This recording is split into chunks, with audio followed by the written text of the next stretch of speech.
દ્વારકાના સલાયામાં જીન વિસ્તારમાં EVM ખોટવાયું. સલાયાના booth number 2 માં ઈવીએમ ખોટવાયું છે.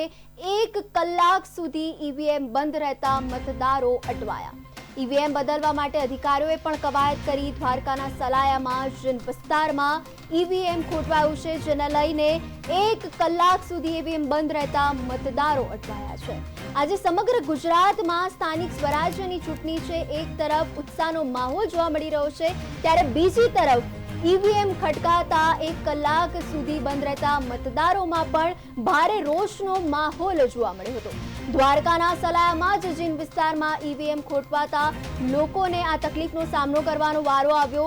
અધિકારીઓને પણ અનેક કવાયતો કરી અને દ્વારકાના સલાયામાં આ જીન વિસ્તારમાં ઈવીએમ ખોટવાયું છે. આજે સમગ્ર ગુજરાતમાં સ્થાનિક સ્વરાજ્યની ચૂંટણીનો ખરાખરીનો રસાકસી ભર્યો જંગ જામ્યો છે.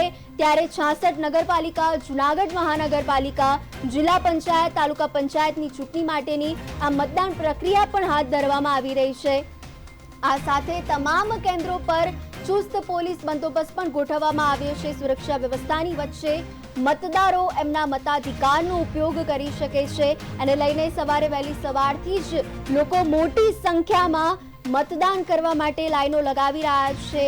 આ ઉપરાંત દ્વારકાના સલાયામાં જીન વિસ્તારમાં ઈવીએમ ખોટવાયું છે. 1 કલાક સુધી ઈવીએમ બંધ રહેતા મતદારોમાં પણ ભારે રોષ જોવા મળ્યો હતો.